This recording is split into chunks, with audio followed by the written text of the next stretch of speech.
Hi friends, this is TGPSC mentor YouTube channel.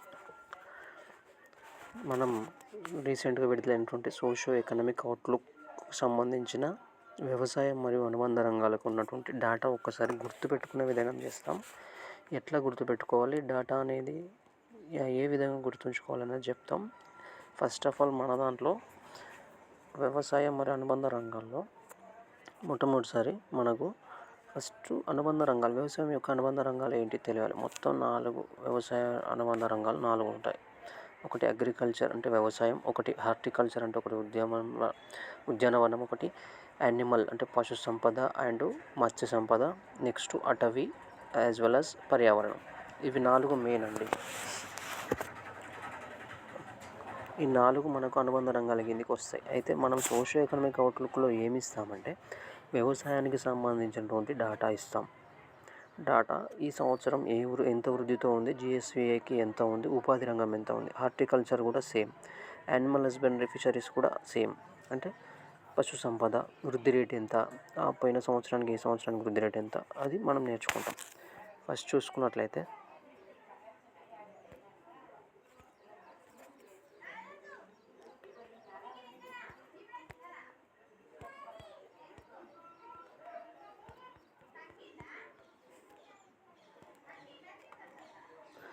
మనం GSVA చూసుకుందాం. First of all, జిఎస్విఏలో వ్యవసాయం మరియు అనుబంధ రంగాలు జిఎస్విఏలో ప్రస్తుత ధరల వద్ద మనం కొలుస్తాం ఎప్పుడైనా. అయితే వ్యవసాయాన్ని మనం దాని ఇన్కమ్ అంటే ఆదాయంలో ఏ విధంగా లెక్కిస్తామంటే GVA or GSVA, gross value add, gross state value యాడెడ్లో లెక్కిస్తాం. సో అదేవిధంగా మనకు 2022, 23 అవసరం లేదు, ఎందుకంటే 22, 23 ఆల్రెడీ అయిపోయింది. 23, 24 మనకు ఒక డాటా ఒక్కటే చాలు. సో మనం అదొక్కటే గుర్తుపెట్టుకోవాలి. 23, 24కు సంబంధించి మనకు జిఎస్విఏ వ్యవసాయం మరియు అనుబంధ రంగాల యొక్క ఎంత ఉందంటే 2,11,422 కోట్లు ఉందండి. చూడండి, 2,11,422 కోట్లు. ఎంత వృద్ధితోటి అంటే గత సంవత్సరం 2,02,03 ఉంది. 2.03 ఉంది. ఇప్పుడు ఎంత అయింది? 2.11 అయింది. గుర్తుపెట్టుకో, 2.03కి 2.11 మనకి ఎంత గ్రోత్ రేట్ వచ్చిందంటే 4% గ్రోత్ రేట్ వచ్చిందని గుర్తుపెట్టుకో. 4% గ్రోత్ రేటు.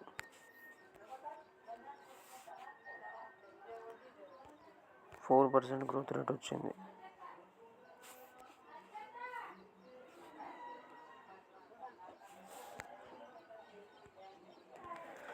అయితే ఈ సంవత్సరం గ్రోత్ రేట్ ఎంత అంటే వ్యవసాయం యొక్క అనుబంధ రంగాలు ఎన్ని అంటే 4. సో మనకు గ్రోత్ రేట్ కూడా 4% గ్రోత్ రేట్ అని గుర్తుపెట్టుకోండి.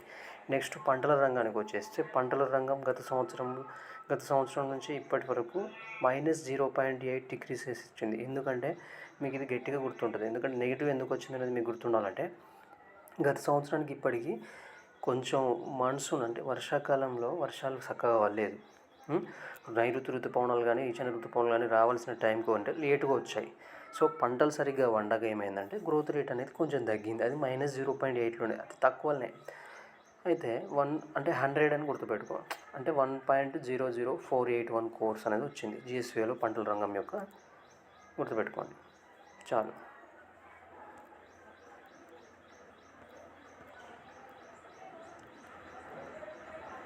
నెక్స్ట్ వ్యవసాయ గణన వచ్చి రాష్ట్రంలో సగటు భూకమ్మతాలు అంటారు. వీటిని సగటు భూకమ్మత పరిమాణాలు అంటారు. ఎంత ఉంది అంటే 2015-16 గణన ప్రకారంగా 1 హెక్టార్, కానీ ఇప్పుడు తగ్గిపోయింది 0.89 హెక్టార్స్. ఎందుకంటే సగటు కమ్మత పరిమాణం ఉండాలంటే జనాభా అంటే తక్కువ ఉండాలి. ఇప్పుడు పిల్లలు కన్నారు అనుకో, వాళ్ళకి ఇస్తారు. వాళ్ళ దగ్గర 2 ఎకరాలు ఉంటే చెరొక ఎకరం అవుతుంది. అట్లా మనకు 21-22 డేటా ప్రకారం 0.89 హెక్టార్. ఇది చాలా చాలా ఇంపార్టెంట్ అండి, గుర్తుపెట్టుకోవాలి. చాలా ఇంపార్టెంట్ అంటే గుర్తుపెట్టుకోవాల్సిందే, అంతే. నెక్స్ట్ వచ్చేసి మనకు సీజన్లో స్థూల సాగు విస్తీర్ణం ఎట్లా ఉన్నది. వరి వచ్చేసి 44, ఎందుకంటే అత్యధికంగా వరి ఉంటుంది. 44.30% వరి ఆక్యుపై చేసింది. నెక్స్ట్ వరి తర్వాత పత్తి ఉంటుంది. మనకు తెలుసు, వరి పత్తి 2 పంటలే. వరి పత్తి పత్తి వచ్చేసి 34.08% అనేది మనకు తీసుకుంది. యాసంగిలో మొత్తం వరి వేస్తాం మనం, గుర్తుపెట్టుకోండి.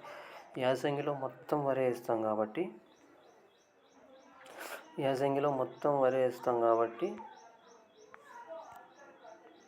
యాసంగిలో ఎంత తీసుకుంది తెలుసా? ఆధిపత్యం చెలాయించాయని ఉంది. 76.66, అక్కడ 44.3నే ఇది రబీలో. బట్ ఇక్కడికి వచ్చిన తర్వాత యాసంగిలో వచ్చేసి 76% 6 ఉందమ్మా, అట్లా గుర్తుపెట్టుకోవాలి మీరు. నెక్స్ట్ వచ్చేసి తెలంగాణ మొత్తం వ్యవసాయ ఉత్పత్తి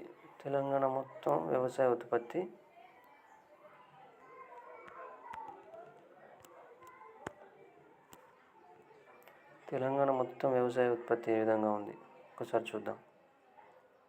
జస్ట్ లేఅవుట్ ఒక్కసారి. తెలంగాణ మొత్తం లేఅవుట్ ఎట్లా ఉందంటే, తెలంగాణలో మొత్తం వ్యవసాయ ఉత్పత్తి ఎంత ఉందంటే 414 లక్షల మెట్రిక్ టన్నుల్లో ఉంది. 414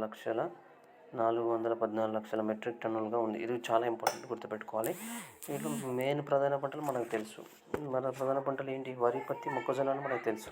సో వరి, పత్తి, మొక్కజొన్న అనేది ఉంటుంది. నెక్స్ట్ పంటల తీవ్రతలో మనం ఒక కొత్త పంటను ఇక్కడ ఇన్వెస్ట్ చేయడం జరిగింది. ఒక ఆయిల్ ఫామ్ అంటారు దాన్ని ఆయిల్ ఫామ్ అంటారు. సాగును చేశారు. అది 2024-25 1 లక్ష ఎకరాలు. బట్ 2028-29 వరకు 3.5 లక్షల ఎకరాలు సాగేయాలా వారి యొక్క ప్రణాళిక చేస్తున్నారు. అలా గుర్తుపెట్టుకోండి. నెక్స్ట్ రైతు సంక్షేమం కోసం మనం రైతు బంధు, పంట రుణమాఫీ, రైతు బంధును రైతు భరోసాగా మార్చారు. నెక్స్ట్ పంట రుణమాఫీ ఒకటి వచ్చింది. రైతు భరోసా అంటే ఇవన్నీ కూడా చూడండి, నేను బోల్డ్ చేసేటి అని చూసుకోండి ఒక్కసారి, సరిపోతుంది. నెక్స్ట్ పంటల బీమా, ఇదంతా మీకు కావాల్సిందే. ఏం లేదు, రైతు బంధును రైతు భరోసాగా పరిచారు. రైతు భరోసాలో ఏమేమి ఉంటాయి అనేది నేను నెక్స్ట్ వీడియోలో చేస్తాను మీకు. నెక్స్ట్ పంట రుణమాఫీ 2 లక్షల రుణమాఫీ, 1.5 lakh దాకా మొన్న రుణమాఫీ చేశారు. రైతు బీమా అంటే వ్యవసాయం, రైతు బీమా అకస్మాత్తుగా మరణించడంతో ఎంత బీమా వస్తుంది ఏంది, పంటకు బోనస్ ఒక 500 రూపీస్ అనేది నెక్స్ట్ ఇయర్ నుంచి వెళ్ళి చేస్తామని చెప్పేసి మన గత ప్రభుత్వం చెప్పింది. నెక్స్ట్ వచ్చేసి పంటలు, వ్యవసాయం యొక్క అనుబంధ రంగాలు చెప్పాను కదా, మొత్తం 4: పంటలు, పశు సంపద, అటవీ ఉత్పత్తులు కలప, చేపల పెంపకం అగ్రికల్చర్. నేను బోల్డ్ చేస్తాను, అన్నీ చూసుకోండి ఒకసారి.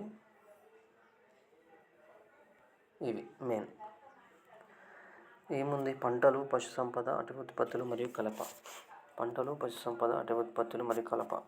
రైట్.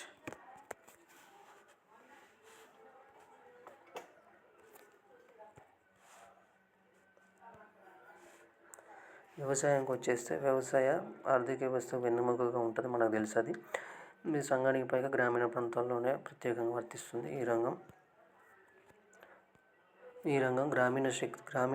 గ్రామీణ ప్రాంతాల్లో అత్యధికంగా ఉంటుంది, మనకు తెలుసు. గ్రామీణ శ్రామిక శక్తిలో 66%, రాష్ట్ర శ్రామిక శక్తిలో 47. ఇది చాలా చాలా ఇంపార్టెంట్, గుర్తుపెట్టుకోండి ఇది ఒక్కసారి. ఏమంటున్నాడంటే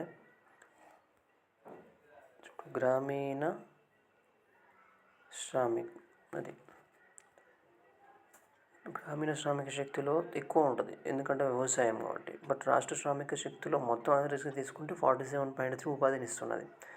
నెక్స్ట్ స్థూల ధోరణులు వచ్చేసి అంటే జిఎస్విఏలో వ్యవసాయం మరియు పారిశ్రామిక మరియు సేవా రంగం యొక్క వాటా ఎట్లా ఉందనేది చూడండి ఒక్కసారి. వ్యవసాయం అనేది 15.8 అండి.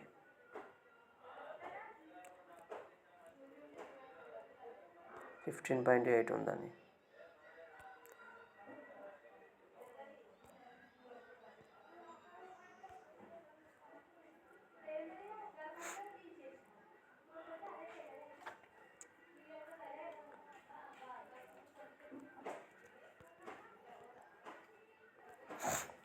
మనం 2024 ఒక డేటా సరిపోతుంది. 15.8, 18.5, 67. ఎప్పుడైనా సేవా రంగం అత్యధికంగా ఉంటుంది, 65.7 అది గుర్తుపెట్టుకోవాలి. పారిశ్రామిక రంగం వచ్చేసి 18.5 గుర్తుపెట్టుకోవాలి. 15.8% అనేది తక్కువ.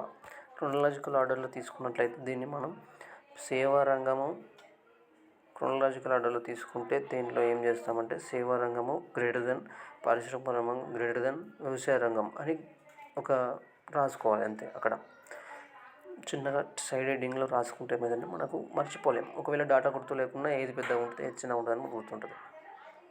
నెక్స్ట్ వచ్చేసి తెలంగాణ జిఎస్విలో ఈ రంగం వాటా తగ్గిందా లేదా మీకు అనిపిస్తుంది. ఎంత తగ్గింది అనేది మనకు తెలుసు. 1.2% తగ్గింది, గుర్తుపెట్టుకోండి. 1.2% తగ్గింది, 1.2% తగ్గింది అని చెప్తున్నాడు ఇక్కడ. 17 ఉంది కదా లాస్ట్ ఇయర్, ఇప్పుడు 15.8కే వచ్చింది. సో 1.2% తగ్గిందని ఇస్తున్నారు. నెక్స్ట్ పారిశ్రామిక రంగం కూడా కొంచెం తగ్గింది, ఎందుకంటే ఈ సంవత్సరం తగ్గుతుంది అని చెప్పినా నేను. ఒక సేవా రంగం ఒకటే +1.5 పెరిగింది. సరే, ఆ డాటా గుర్తు లేకుండా ఇది గుర్తుపెట్టుకుంటే సరిపోతుంది. నెక్స్ట్ అదే చెప్పాను కదా ఇంతకుముందు రీజన్స్ అనేది.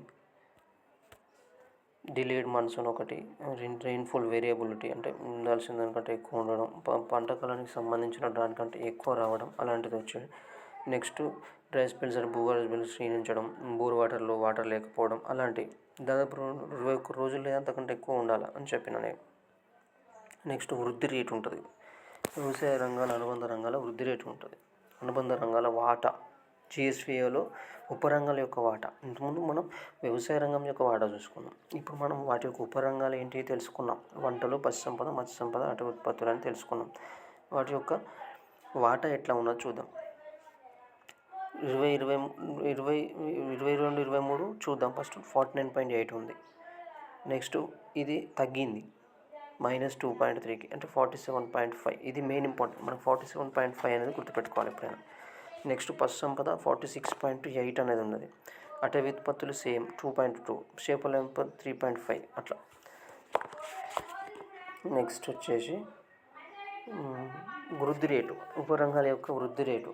వృద్ధిలో వాటా, వృద్ధి రేట్లో కూడా వాటా ఉంటుంది. మనం దాన్ని కూడా ఇక్కడ కూడా క్రోనలాజికల్ ఆర్డర్లో రాసుకోవాలి ఒక్కసారి. మనం ఏం లేదు ఇక్కడ. ఒకవేళ ఉపరంగాల వాటా ఎక్కువ నుంచి తక్కువకు అన్నాడు అనుకో, నెక్స్ట్ పంటలు గ్రేటర్ దెన్, పశు గ్రేటర్ దెన్, అటవీ గ్రేటర్ దెన్ అట్లా రాసుకోవాలండి. చేపలు ఫిష్, అది అట్లా గుర్తుపెట్టుకుంటే మనకు ఈజీగా గుర్తుంటుందండి. Next same as well as వృద్ధి రేట్లో కూడా ఎట్లా ఉన్నది అంటే, పంటల వృద్ధి రేట్లో కూడా 2023లో పంటలు -0.39 వృద్ధి రేటు ఉంది. అంటే తగ్గింది బాగా. పంటల రంగం బాగా తగ్గిపోయింది చూడండి. పశు సంపద మీకు వచ్చేసి 3.9 పెరిగింది. పశు సంపద ఎందుకు పెరిగింది అనేది మీకు తెలుసు. పశు సంపద పెరిగింది, ఇది తగ్గింది. అటవీ ఉత్పత్తులు కూడా కొంచెం పెరిగింది 0.07. నెక్స్ట్ చేపల పెంపకం కొంచెం తగ్గింది 0.36. వ్యవసాయం అనుబంధ రంగాల వాటా మొత్తం 4.0 తగ్గింది. దీన్ని కూడా మనం క్రోనలాజికల్ ఎక్కువ నుంచి తక్కువకు రాసుకోవాలనుకుంటే ఫస్ట్ మనం పశు సంపద వస్తుంది మనకు వృద్ధి రేట్లో. పశు సంపద తర్వాత అటవీ మరియు కలప ఉత్పత్తులు వస్తాయి. దాని తర్వాత చేపల పెంపకం మరియు ఆక్వాకల్చర్ వస్తుంది. తర్వాత పంటలు వస్తాయి. పంటలు లాస్ట్లో ఉంటుంది. ఇది వృద్ధి రేట్లో మాత్రం పంటలు లాస్ట్ అండి, గుర్తుపెట్టుకోండి. అనుబంధ రంగాల వాటాలేమో జిఎస్విలో వాటాలేమో పంటలు ఫస్ట్ ఉంది, బట్ వృద్ధి రేట్లో మాత్రం చాలా తక్కువ. అంటే జిఎస్వికి ఇచ్చింది కానీ అందులో తక్కువ ఉంది, అలా గుర్తుపెట్టుకోండి. నెక్స్ట్ ఒక్కసారి భూ వినియోగం మనం చూసుకున్నట్లయితే భూ వినియోగం ఉంటుంది. భూ వినియోగంలో ఏ విధంగా ఉంటుందంటే నికర సేద్యం, ఇలా నికర సేద్యం, అటవీ ప్రాంతం, బంజరు మరియు సాగు చేయలేని భూమి, వ్యవసాయేతర, అట్లా మనం కావాల్సింది ఈ రెండు గుర్తుపెట్టుకోవాలి. హెక్టార్లు గుర్తుపెట్టుకోవాలి, విస్తీర్ణ శాతంలో గుర్తుపెట్టుకోవాలి. నికర సేద్య విస్తీర్ణంలో ఎంత ఉంది, అది విస్తీర్ణ శాతానికి వచ్చేవరకు ఎట్లా అయింది 27-24. ఇప్పుడు చూడండి 58-52, అంటే ఒకటే నెంబర్లో 50లలో ఉంది. 58-52 నికర సేద్యం. నెక్స్ట్ 27-24 ఒకటే ఏరియాలో. అటవీ ప్రాంతం అనేది చాలా ఇంపార్టెంట్, మనం గుర్తుపెట్టుకోవాలి. 24.7 విస్తీర్ణ శాతం ఎంత అడుగుతున్నాం. బంజరు భూమి 6-7 అంటే 6-5. నెక్స్ట్ వ్యవసాయేతర 8-7, అంటే పక్కనే 5-6-7-8 అట్లా గుర్తుపెట్టుకోండి. 0-1, 2-2, 0-0, 2.9, 3కి పెద్ద తేడా ఉండదు. 2.9 ఒక్కసారి చూసుకోండి. ఇది లేఅవుట్ వేసుకుంటే మీకు ఈజీగా ఉంటుంది. ఒక్కసారి లేఅవుట్ వేసుకోండి, ఇదంతా మీకు ఈజీగా ఉంటుంది. నెక్స్ట్ వచ్చేసి ఇక్కడ చెప్పాను కదా, ఇదే ఇక్కడ మనకు రాతపూర్వకంగా ఇచ్చారు. ఇక్కడ చూడండి భౌగోళిక విస్తీర్ణంలో 11 మనది. భౌగోళిక విస్తీర్ణం మొత్తం 276.95 లక్షల ఎకరాలు. 11-08 లక్షల హెక్టార్లు అని మనకు తెలుసు. నెక్స్ట్ నెట్ జోన్ అనేది అంతా మనకు టేబుల్లో వచ్చేసింది. ఓకేనా. ఇది గ్రాఫ్, దీనికి సంబంధించినటువంటి గ్రాఫ్. ఇది ఒక్కసారి చూసుకోండి సరిపోతుంది. గ్రాఫ్ కూడా చూసుకోండి, బాగుంటుంది. ఒకసారి చూసుకోండి, ఈ గ్రాఫ్ పరంగా రాసుకోండి. ఒకసారి నోట్స్లో ఏం చేస్తారంటే క్రోనలాజికల్ అంటే రాసుకోండి టక్కున. నెట్ సో అనేది ఎక్కడైనా మనం పండించేది ఎక్కువ ఉంటుంది. సో పండించేది ఎక్కువ ఉంటుంది, తర్వాత అటవీ ఉంది, రెండు ఉన్నాయి. రెండు వచ్చిన తర్వాత నెక్స్ట్ బిట్లో ఏదైనా మనం ఆన్సర్ చేయొచ్చు. అంటే A1 B2 అట్లా వస్తాయి కదా, దాంట్లో ఇది ఈజీగా చేయొచ్చు. నెక్స్ట్ నెట్ అంటే నికర సేద్యం చేసేది అటవీ. తర్వాత మూడోది ఏంటంటే బంజరు భూమి, అంటే ఏం సాగు చేయలేనటువంటిది ఎక్కువ ఉన్నది, అట్లా గుర్తుపెట్టుకోండి. నెక్స్ట్ వచ్చేసి భూకమతల నమూనా ఏంటంటే మీకు తెలిసి ఇది ఆల్రెడీ ఎకానమీ చదువుకున్నప్పుడు మనం చూసుకుంటాం. ఉపంద రైతులు అంటే ఏంటిది, 1 హెక్టార్ కంటే తక్కువ ఉన్నవాళ్ళు. చిన్న రైతులు అంటే 1 హెక్టార్ కంటే 1 నుంచి 2 మధ్యలో 2 హెక్టార్ల వరకు ఉన్నవాళ్ళు. ఉపమాధ్యమిక అంటే సెమీ మీడియంలో 2 to 4 అండి. 1 కంటే తక్కువ 1 to 2, 2 to 4, 4 to 10 మాధ్యమిక. పెద్ద అంటే 10 హెక్టార్ల కంటే ఎక్కువ ఉన్నవారిని అట్లా గుర్తుపెట్టుకోవాలి. చిన్న రైతులు ఇది కూడా ఇంపార్టెంటే, ఒకసారి చూసుకోండి. ఇది మీకు పీడిఎఫ్ పెడతాను నేను. మీకు పీడిఎఫ్ కావాలన్న వాళ్ళు నాకు టెలిగ్రామ్ ఛానల్లో జాయిన్ అవ్వండి, నేను చెప్తాను మీకు ఏ విధంగా అనేది. నెక్స్ట్ ఇప్పుడు ఉపాంత చిన్న అని ఉన్నారు కదా, వాళ్ళు ఏ విధమైనటువంటి కమతలను కలిగి ఉన్నారు, ఇది చాలా చాలా ఇంపార్టెంట్ కిందకి వస్తుందండి టేబుల్. ఎందుకంటే కమతాల సంఖ్య పరంగా కింది ఉపంద రైతులు ఉన్నారు, కింది వారిని చేయండి అంటారు, ఆర్డర్ రాయండి అంటారు. లేకపోతే కమతాల శాతం పరంగా అంటారు. నెక్స్ట్ కమతాల పరిమాణంలో సంఖ్యాపరంగా అంటారు, కమతాల పరిమాణంలో శాతం పరంగా అంటారు. అప్పుడు మనం ఈ 4 గుర్తుపెట్టుకోండి. ఈ 4 గుర్తుపెట్టుకోవాలి. ఇవి గుర్తుపెట్టుకోవాలి మనం. ఇవి గుర్తుపెట్టుకోవాలండి.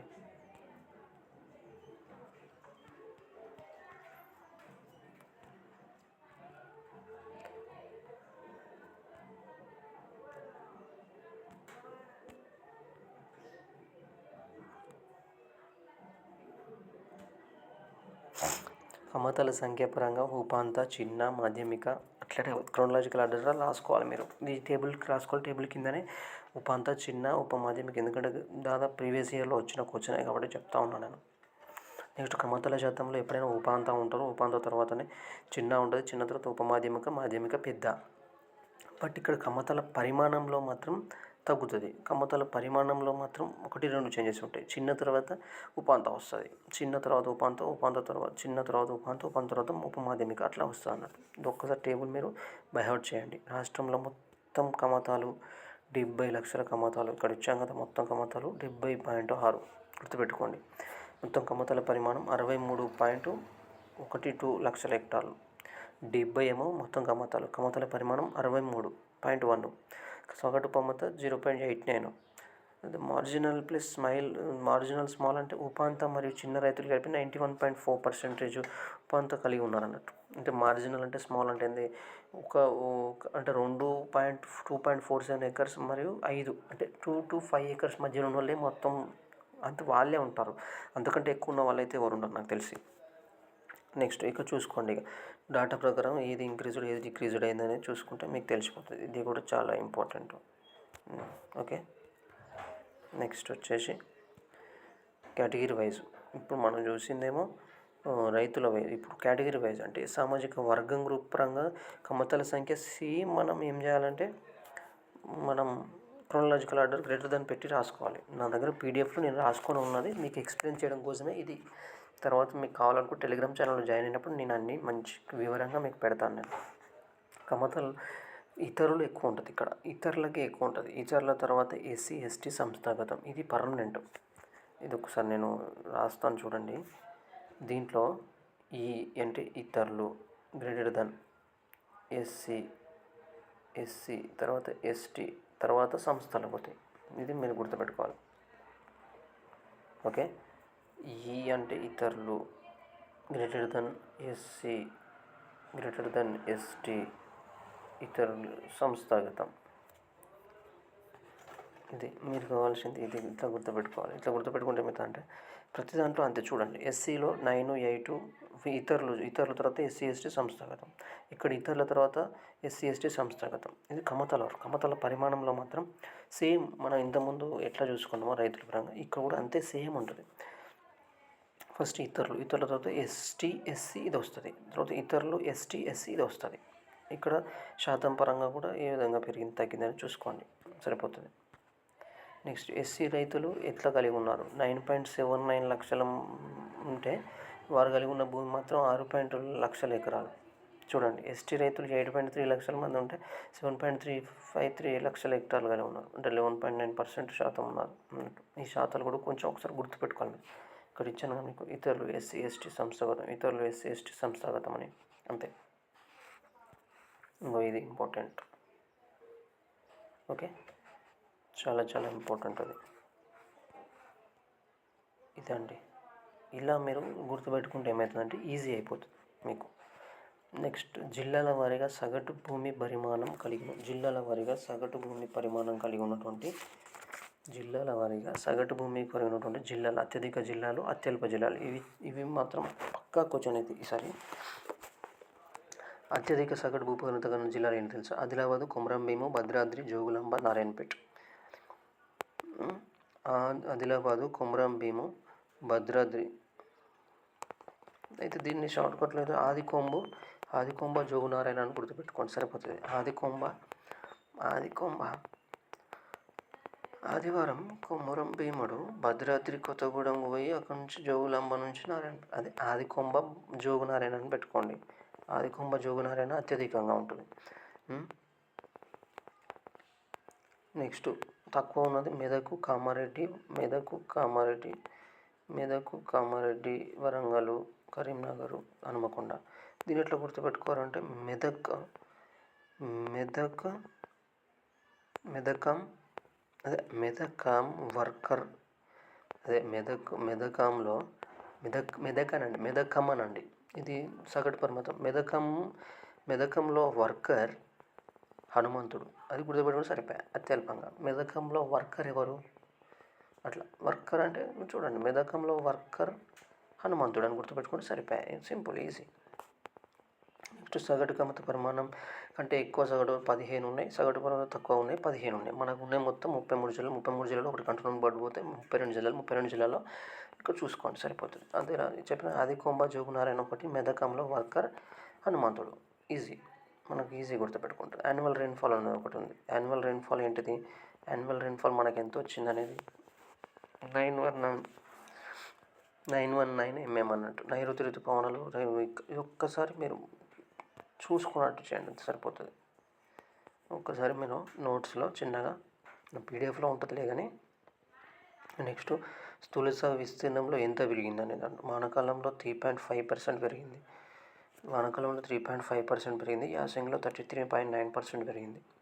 3.5 వానాకాలంలో పెరిగితే స్థూల సాగు విస్తీర్ణం అనేది, ఇది పండించేది ఉంటుంది భాగం. మొత్తం స్థూల సాగు 222 లక్షల ఎకరాలు ఉంది. 222 లక్షల ఎకరాలు ఉంటే వానాకాలం 3.5 పెరిగింది, యాసంగి 33.9 పెరిగింది, మొత్తం 12% పెరిగింది. 22 to 23లో వరి పర్సెంట్ ఎంత? 44, ఇంతకుముందు చెప్పాం. 34, మొక్కజొన్న 4.23, ఇది కూడా క్రోనలాజికల్ చూసుకోవాలి. వరి, పత్తి, మొక్కజొన్న, కందులు, సోయాబీన్, సరిపోతుంది.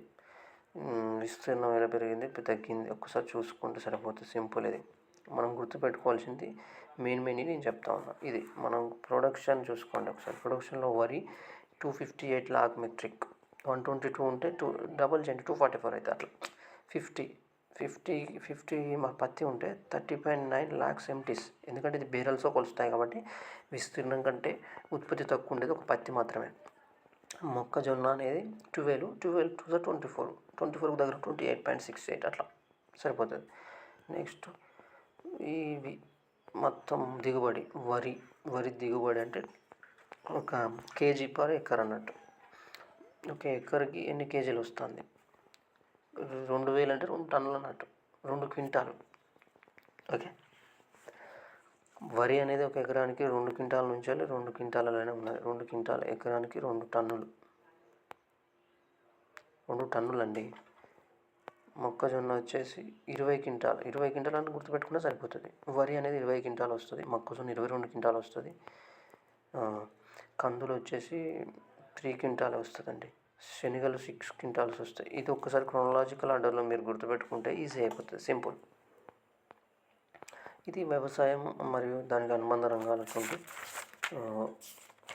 సంఖ్య. నెక్స్ట్ ఇంకొక డేటాతో నేను నెక్స్ట్ వీడియో చేస్తాను. ఈ వీడియో ఒక్కసారి చూసి నాకు టెలిగ్రామ్లో జాయిన్ అయితే నేను చెప్తాను మీకు ప్రాసెస్ ఏంటి అనేది.